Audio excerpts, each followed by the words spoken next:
A kid's book about being inclusive.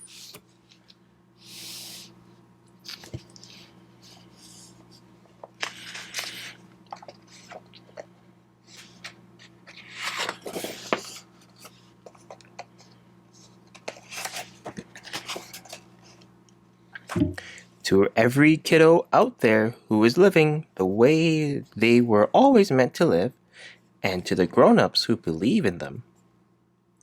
To all our gender-cool friends. Oh.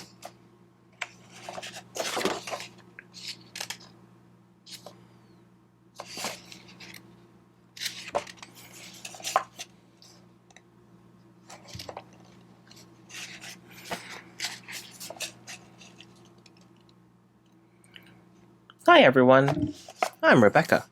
My pronouns are she, her, and I love to laugh. And my name is Ashton.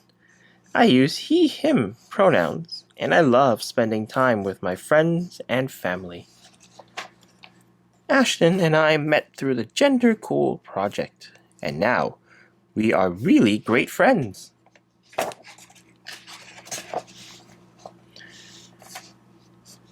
We want to explore what being inclusive means and would love for you to join us.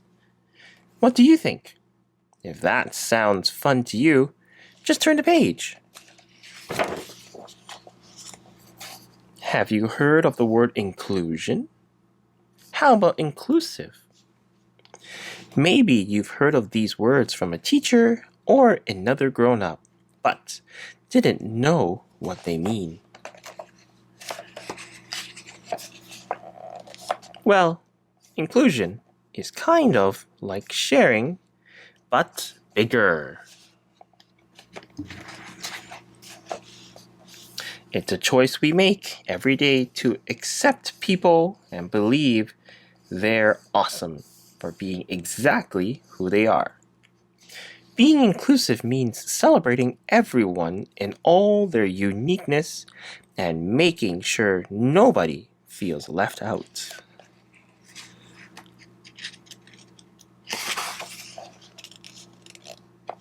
Growing up, I didn't really feel included. I always felt like I didn't fit in or didn't belong. At the time, I wasn't quite sure why until I found the word to describe who I am. That word for me is transgender.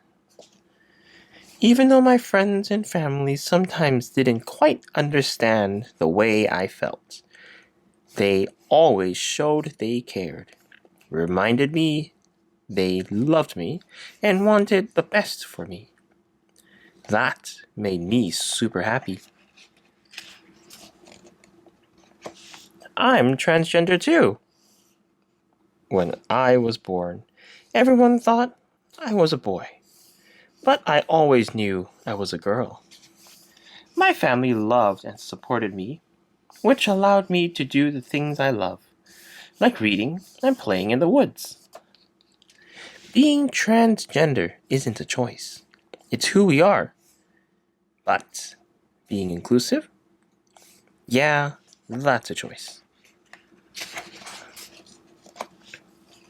Since our families were able to show us what it was like to be inclusive, it became really easy for us to do the same.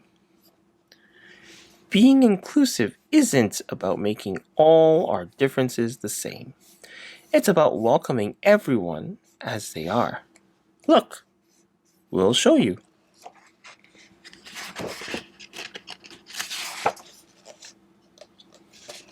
Have you ever gone to class late? It can be a little awkward, right? You're nervous and kind of embarrassed because everyone is already there. And now they're all staring at you. And you feel kind of frozen. But if you look around and see someone smiling at you, it doesn't seem all that bad anymore. You feel welcome and like you aren't bothering anyone by being late.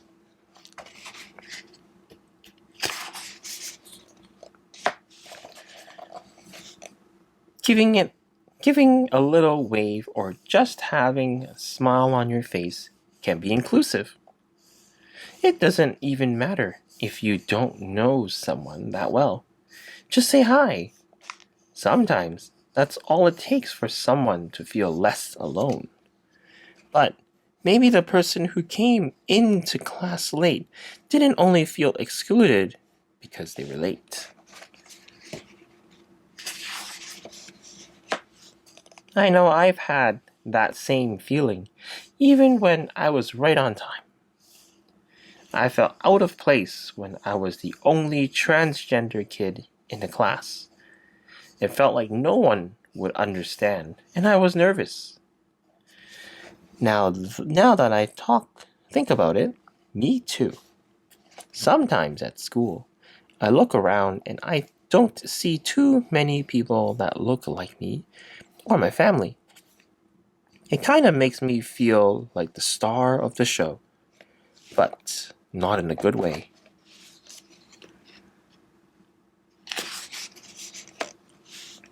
A lot of times, people can feel excluded because of their skin color, or their region or religion, their gender, and the way they dress.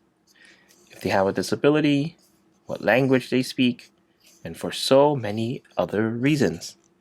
Even though we're all different from one another, we all want to be part of the group. We all want to feel included.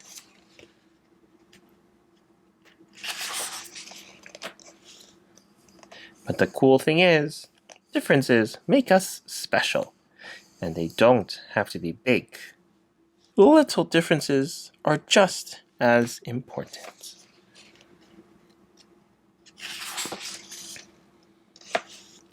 I love mac and cheese, and I love French toast.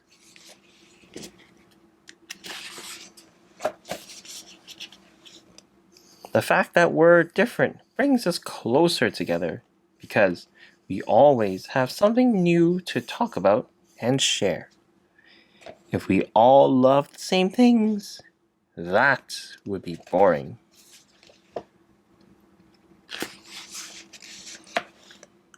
Hey, Rebekah, didn't you just move? Yeah, this year I'm the new kid at school.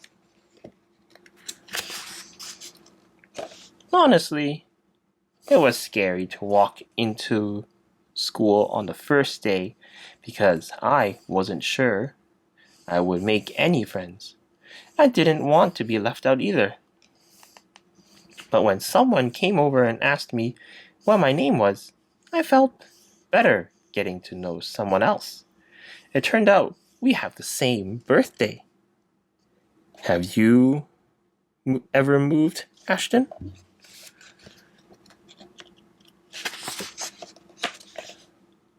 Well, no.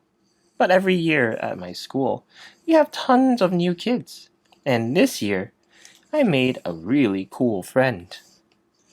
One day at lunch, I was eating with them, and when they opened up their lunchbox, I noticed that they'd brought food I had never seen before.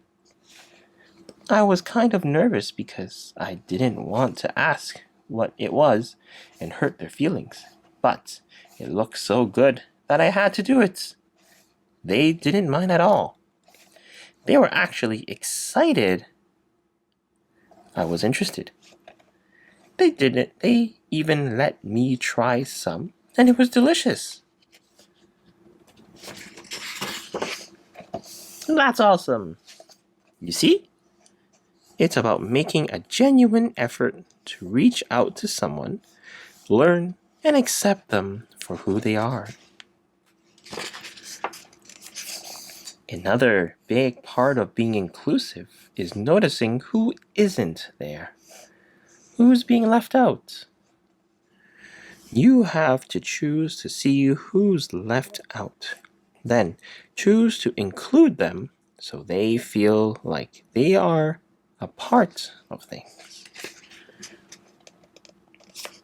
Here's an example.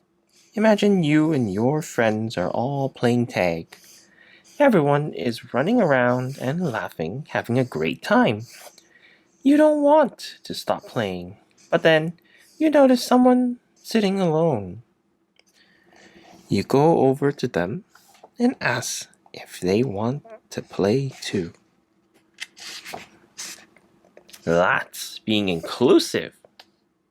And now you have a new friend. The truth is, being inclusive is not always an easy choice, but it's always the right choice. Thanks for coming on this journey with me and Ashton. We learned so much about how to be inclusive, and we hope you have too. It was really fun. But do you want to hear something really cool? This journey isn't over. It keeps going. That's right. Go out there and discover all the billions of ways you can be more inclusive in your life. So take action. Choose to be inclusive. It takes practice, but you can do it. Continue your journey on being more inclusive every day. Because when we are inclusive, we help others thrive.